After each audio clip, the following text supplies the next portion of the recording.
My name is Farhan. In today's video, you're going to solve question number 8 from 2020 past exam. This question requires you to reconstruct the ledger accounts for accounts payable and GST clearing. You're also required to prepare the operating activities section for the cash flow statement and then the income statement. We're also going to have a discussion question for comparison between net profit and net cash flow from operating activities. As you can see, this question has a lot going on and is 22 marks in total. I see a very similar question coming up in the next 2024 exam, so make sure to focus and follow through the entire content for an excellent understanding. So let's get started. So Rightfield Sports reports monthly and uses 100% markup on inventory. So here you can see we are given the balance sheet as of 31 August 2020. As you can see, all the assets are given on the left-hand side and all the liabilities and owner's equity are given on the right-hand side. We are given some additional information for the month of September 2020, and we are required to reconstruct the ledger accounts for accounts payable and GST. So we have already been provided with the outline for the ledger account. So what we're going to do first is start with the additional information, and we are going to walk through each and every single additional information that we're given. But before we proceed further, let's look into something else. You can see the balance sheet is given as of 31 August 2020. So all these values here are the closing balance for the previous financial period ending 31 August 2020, since the business reports on a monthly basis, which means all of these values for assets, liabilities, and owner's equity will become the opening balance on 1st of September 2020. And all these transactions are relevant to the month of September 2020. And the ledger accounts that we are going to be constructing are for the month of September 2020. Okay, so the first line says that sales are all on a cash basis, and that was $56,000 plus GST. So on the right-hand side of the screen, you can get to see the workings. So sales is given as $56,000 to us, and we know the GST is 10% on sales, and all sales are on a cash basis, which means the GST we are going to receive on all of these cash sales is $5,600, which is what we have calculated by simply multiplying the GST rate of 10% on the total sales volume of $56,000. And that gave us $5,600 as the GST on sales. Then you can see that I have calculated the cost of goods sold, and I simply divided the sales of 56,000 by 2, and that gave me $28,000 as the cost of goods sold. So this cost of goods sold was done on the basis of the first line of the question, which explicitly mentions that the business uses 100% markup on inventory. 100% markup on inventory simply refers to the fact that sales is double the amount for the cost of goods sold. So if sales are given to us as $56,000, then cost of goods sold should be divided by 2, which is $28,000. Okay. Now, both the sales and the cost of goods sold are what we will be including within the income statement. That is a requirement for Part C. Okay. So the second additional information says purchases all on credit were $30,000 plus GST, and the credit terms are 4/14 N/30, and the discount is always taken. The accounts payable has a closing balance at 30 September of $80,700. Okay, so let's understand a few things first. So purchases, including GST. So whatever amount for purchases are given here, that was excluding GST, and that is 30,000. So including GST, the purchases will be 30,000 plus an additional 10% multiplied on 30,000, which gives us $33,000. Okay. So what we'll do first is go through each and every additional information. And once we have sorted all the workings, then we're going to start with the reconstruction of the ledger accounts and everything else, because they will be pretty easy afterwards. So this is what we have so far for additional information too. So purchases are normally a part of the cost of goods sold. But since all the purchases are all on credit, this is what we will be including within the accounts payable eventually. Okay. So additional information number 3 says rent is paid 2 months in advance and was last paid on 1st August. Okay. So whatever rent was prepaid on 1st August 2020, we understand the question says it covers 2 months. So which means the rent that we have prepaid on 1st August 2020 covers the entire month of August 2020 and the entire month of September 2020. We are mainly preparing the financial statements for the month of September 2020. All right. So rent that was prepaid on 1st August 2020 covers 2 months, August and September. So the value of the prepaid rent should be $7,000 on August 1, and the rent expense for September should be $3,500. Now, my question to you is, how did I figure that out? If you check the balance sheet, you are not given $7,000 as the prepaid rent, but $3,500. Okay. Now, here is something what we need to understand, and I need you to understand this properly. So the prepaid rent that remained in the balance sheet as of 31 August 2020 was $3,500, which refers to the economic benefit that the business was yet to consume at 31 August 2020. Right. So the prepaid rent of $3,500 is a current asset, referring to an economic benefit that the business still didn't consume at 31 August 2020. And this economic benefit, the prepaid rent of $3,500 that remained at 31 August 2020, would have been entirely consumed in the month of September 2020. How can we say that with conviction? The question, the additional information clearly mentions that rent is paid 2 months in advance and was paid on 1st of August. So obviously, whatever was left in the books for prepaid rent at the end of the first month, which is 31 August 2020, will be entirely expensed during the month of September 2020, and that should be $3,500. All right. So rent expense for the month of September is $3,500, which is what we are going to be showing in the income statement. Okay. Now, how do we know prepaid rent is $7,000? Think about it. We paid rent in advance for 2 months, covering August and September. At the end of August, we had $3,500 remaining in prepaid rent, which was consumed in the month of September.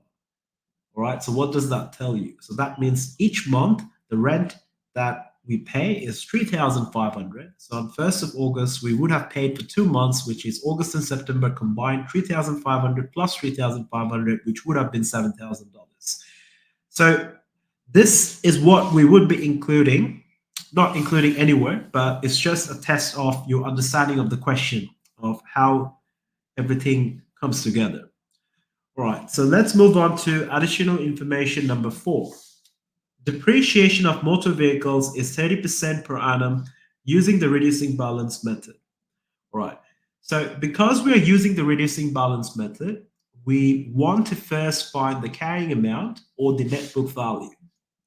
Okay. So the carrying amount or the net book value is simply calculated by subtracting the accumulated depreciation, which is also known as the total depreciation, from the cost. So the cost of the motor vehicles is what you can see here, and that was $86,000 at the end of the previous month, and the accumulated depreciation was $26,000. Given that during the month of September 2020, we haven't purchased any motor vehicles, nor we have sold any motor vehicles, there's nothing really to do in terms of other adjustments. So we simply find the carrying amount or the net book value by subtracting the accumulated depreciation from the cost, and that is $86,000 minus $26,000, and that gives us $60,000. Now, because we're using the reducing balance method, we always apply the given percentage, which is 30 in this case, on the carrying amount itself. So 30% multiplied on the carrying amount of 60,000 gives us $18,000 per annum as the depreciation for the existing motor vehicles. But we're only concerned about the month of September, so 1 month. So if for the entire year, which is 12 months, we have a depreciation expense of $18,000, then for 1 month, it is 18,000 divided by 12, which is $1,500 as the depreciation for motor vehicles. And this $1,500 is what we are going to be showing in the income statement as depreciation expense for motor vehicles.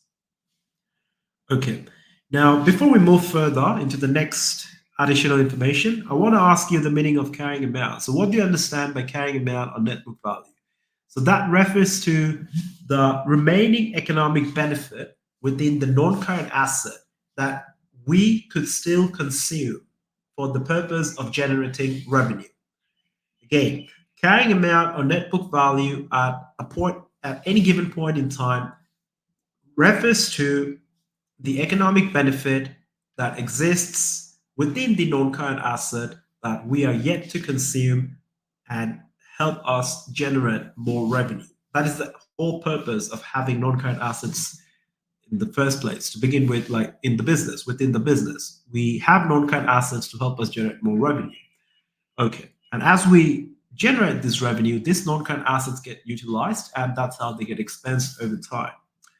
All right, so let's move on to additional information number 5. The loan and all interest outstanding were repaid on 15 September. Interest is 6% per annum. All right. So loan and all interest outstanding were repaid. So I want to highlight that. So both the loan and all interest outstanding were repaid on 15 September. Now, if you check the balance sheet at the end of the previous month, which is at 31 August 2020, you can see that under the liabilities section, we got loan of $12,000. And that is what the question explicitly mentions, that we have paid this off entirely, halfway through the month of September. So the amount of loan that we have repaid is the entire loan of $12,000. And this impact is going to be felt in the balance sheet and also within the financing activities section of the cash flow statement, which is obviously not what we're doing in this question, but just for your understanding, loan repaid of $12,000, if you were preparing the financing activities section of the cash flow statement, you would be showing this as a cash outflow, which is a negative number within brackets. And in the balance sheet, at 31 September 2020, you wouldn't be having any loan of $12,000. It would be zero because you have repaid it off entirely. All right. Now, what about the interest? So the interest, we know, on an annual basis is 6% per annum. So the interest on an annual basis that we would be paying is 6% applied on the principal of $12,000, and that would be $720. However, we know that the business reports on a monthly basis. So having said that, the monthly interest rate comes out to be $720 divided by 12, which is $60. All right. So I believe you understood everything so far. Then from the 1st of September until the 15th of September, that is when we have repaid off the loan and all the remaining interest that was outstanding on the loan. So 15 days. So the loan was used for 15 days only within the business in the month of September. So if the monthly interest is $60, so the 15-day interest would simply be divided by 2 again, and that is $30. All right. So the 15-day interest will be $30. So this $30 is the interest expense that we are going to include within the income statement for the month of September 2020. Right, so let's move on to additional information number 6. Wages expense was $7,500 with $400 owing at 30 September. All right, so the income statement is going to show the expenses that we have incurred for the financial period September 2020, and that is the entire wages expense of $7,500. In the balance sheet, we would be showing accrued wages of $400 because this is wages that we are obligated to pay. This is a present obligation of the business at 30 September 2020. But what about the cash flow statement? The amount that we actually paid for in wages, which is an operating activity. The reason this is an operating activity is because the wages go to employees who are strictly part of the operations of the business. So the wages that we have actually paid is 7,100 because the total we have expensed for the period was 7,500 and 400 was still yet to be paid at the end of September, which means we have only paid $7,100, and this is a cash outflow which needs to go within the operating activities section for the cash flow statement. So here you can see the three different financial statements are going to have three different numbers. Income statement includes the entire wages expense of 7,500. Balance sheet includes the accrued wages within the current liability section of 400, and cash flow statement, which only includes the wages we have actually paid in cash, and that is 7,100 recorded as a negative number, which refers to an outflow. So let's move on to additional information number 7. $8,000 plus GST was paid for advertising, and only 40% was used in September. All right. So $8,000 was paid for advertising, and out of that 8,000, only 40% was used in September. All right. First of all, I want to calculate the advertising, including GST. Make sure to show all workings in the exam. You don't want to leave any workings behind. So advertising, including GST, is going to be 8,000 plus an additional 10% applied on 8,000, which gives me $8,800 as the total, out of which 800 is the GST component. Right. Now, the reason we also want to separate this GST component is because we have been asked to reconstruct the ledger accounts for GST clearing. So that is why it's easier to keep all the numbers separate based on how we're going to use them eventually. All right, so we understand out of the $8,000 we are paid for advertising in the month of September, 40% has actually been expensed. So what is the actual advertising expense for the month of September? So that is 40% of $8,000, which is $3,200, right? Okay, so in the income statement, we are going to show advertising expense of $3,200.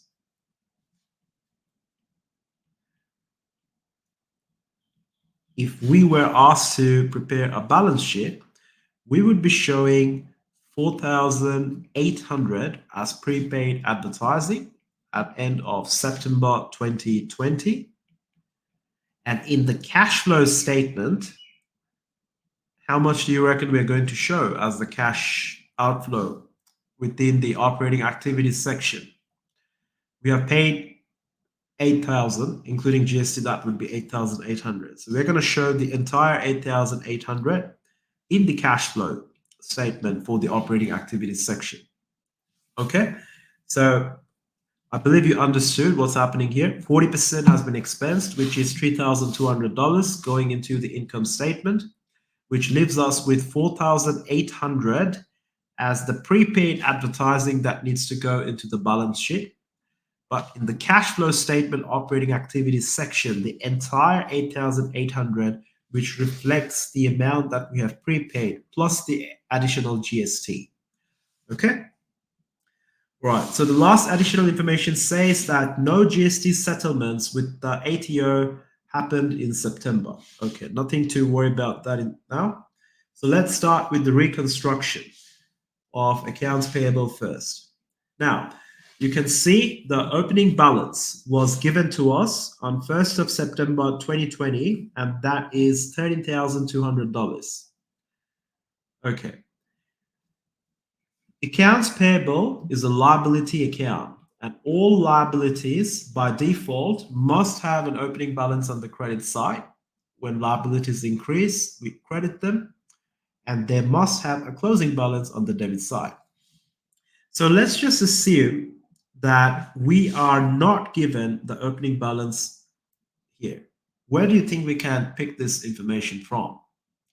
You can simply go to the balance sheet at the end of the previous period, and you would see accounts payable given us $13,200 as the closing balance at 31 August 2020, which automatically becomes the opening balance at 1st September 2020.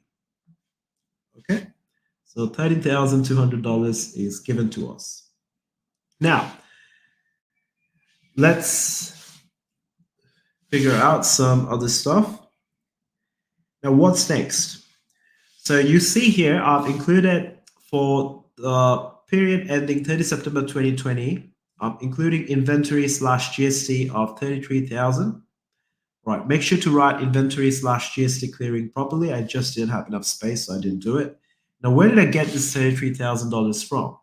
So if you recall the second additional information, it clearly mentioned that purchases including GST is how much? Is $30,000. All right, and that was all on credit. The question explicitly mentioned that all the purchases were on credit. So including GST, it comes out to be $33,000. So within the accounts payable ledger account, on the credit side, we're including inventory plus GST clearing of $33,000 because the accounts payable we have to pay them including GST, obviously. And this $33,000 refers to additional purchases made on credit during the month. All right. Now, what about the payment? So let's figure that out. So do you think we can find the closing balance, as you can see here, on 30 September 2020 of 80,700? Or is it given to us in the question? If you read the question carefully, you will see that they've explicitly mentioned that the closing balance at 30 September was 80,700 credit. So that is what we're doing here. Okay. Now what do we do? So I need you to focus and understand what's happening. So before anything else, we understand that now we have to balance the accounts payable ledger account. So first of all, we take a quick glance and we can see that the credit side is obviously the heaviest side. So we add everything on the credit side. So add the opening balance with the additional purchases, including GST, which is simply add 13,200 with 33,000. And that gives us 46,200, which must be the total for everything on the debit side if the fundamental rules of accounting were to apply, which obviously should apply. And when you subtract the closing balance of 80,000 from 46,200, the deficit that needs to come on the debit side to come and fill the void is $27,500. Okay? All right, so hold that thought. So $27,500 is what we need to include on the debit side to make sure the thing balances. All right. So what can we call this 27,500? All right. So if you read the question again, it says, sorry, so credit terms are 4/14, N/30, and the discount is always taken, which means 4/14 here refers to the fact that whatever purchases we make on credit from our suppliers, we have 14 days to pay them. And if we pay them in 14 days, we get a 4% discount. If we do not pay them within 14 days, we are allowed to pay over 30 days, but after the 14th day, we do not qualify for receiving a discount. Okay. And the question also mentions that the discount is always taken. Okay. So this deficit of 27,500 on the debit side, 4% of it is what we are receiving as discount. So 4% of 27,500 is what we are receiving as discount, which is known as the discount revenue. All right. This is like an income, other income for the business, because we have saved this much. That is $1,100. So what I'm going to do here is I'm going to write discount revenue, and that's going to be $1,100. I've just written discount rev you need to write revenue, REVENUE, for the whole mark, for the full marks. So the discount revenue is 1100, which means if we are getting 4% as discount, then the 96% is what we will actually be paying our accounts payable, and that is 26,400. So this 26,400 refers to the payment that we need to make, and the payment is going to go from the bank account. That is why we're writing bank 26,400. Why are we including the discount revenue and the payment we have made to the accounts payable on the debit side? This is because this results in a reduction of liability, and when liabilities go down, we debit them. And the reason they went down is because we got a discount of 1100, and also the fact that we paid 26,400. So make sure to also bring the opening balance forward the next financial period, as we have done here on 1st of October. And if you do not do that, you will not get full marks. So make sure to do that as well. All right, so what about GST clearing? So GST clearing, the opening balance is given as 16,500. And if this wasn't given, just check the balance sheet for the previous period, which you can confirm, 16,500. Okay. Now, what items involves GST? Starting from the very first additional information, we received GST on sales, and that is 5,600. Now, GST clearing is a liability account. It refers to the obligation that we as a business have to the ATO. So whatever GST we are receiving on sales, it's our obligation to pay to the ATO all that money that we're going to collect during sales. Whatever we are paying for purchases, whatever GST we are paying for purchases, as long as we keep our invoice, we are able to claim all this GST as an offset against those which we have collected. And we make a net settlement at the end. All right, so GST on sales is increasing our obligation. That is why we're including that on the credit side, to reflect the fact that liabilities have increased because of the credit sales, and that is 5,600. The reason I wrote bank is because you're making all the sales for cash. So whatever GST you received obviously had come to the bank account. All right. Now, what about everything on the debit side? So starting with the first one, bank 800. So that refers to the advertising GST that we have paid. Remember, I told you guys about the GST component to be kept separate because it makes everything easier. So that is what's going here. The reason we include it on the debit side is because we have paid this. We are able to offset this and use this as a reduction for our overall GST settlement. And then we have also paid $3,000 to our credit suppliers, as you can see, based on the working we have done for additional information too. And then the closing balance of 80,300 is what we had to figure out ourselves. So let me show you how we did that. So let's assume we didn't have that to begin with. So we would balance this T account, this ledger account, by finding the total of everything on the credit side, which is 22,100, must be the same on the debit side. And when you subtract the balance for bank and accounts payable, you're left with 80,300, which is what we call the closing balance. Make sure to bring this forward to next financial period on 1st of October as the opening balance if you want to get the full marks. All right. So I got another question for you. So which is, why are we not writing inventory within the debit side of the GST clearing account, but writing accounts payable instead?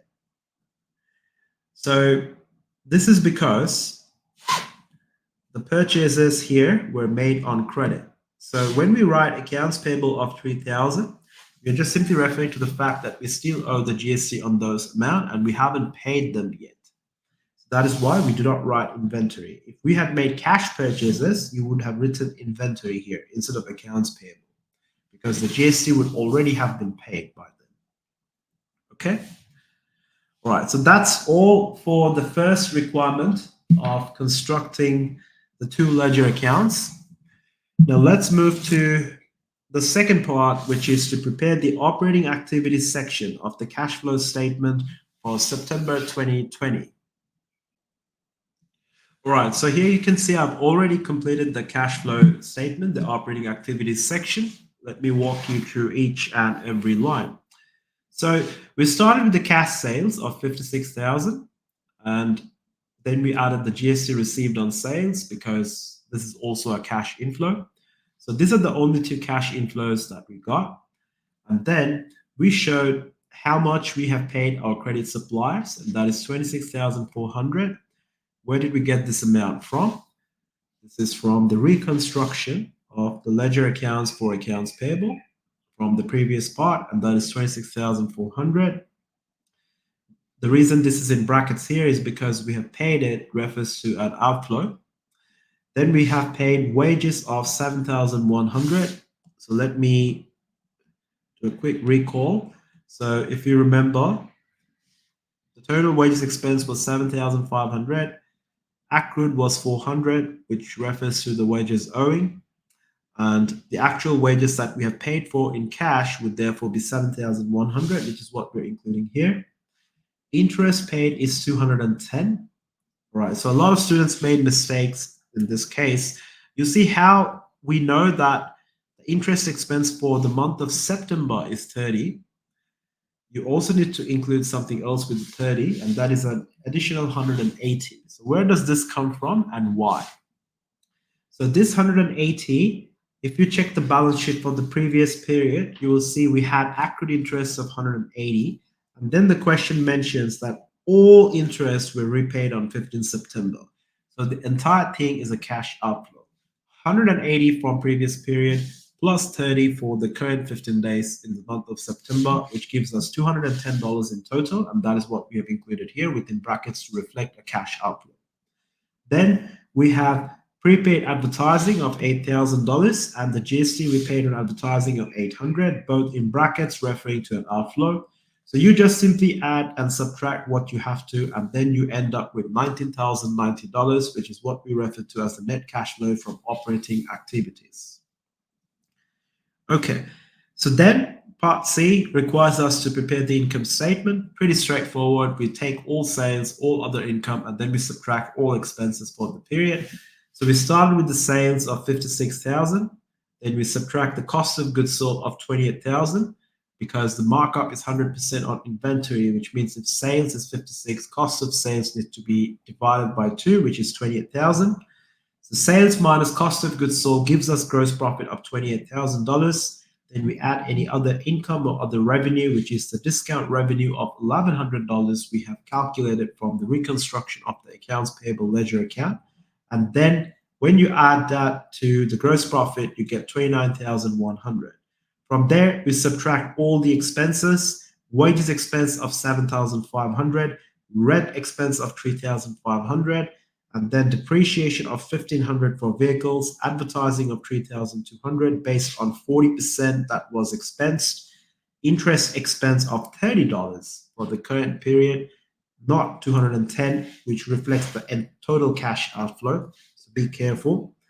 And once you add all the expenses, it's 15,730, which is what you subtract from 29,100, and you get 13,370 as the net profit for the month ended 30 September 2020. All right, so I'll just hold this frame for 10 seconds for you so you can quickly copy everything and understand what's happening.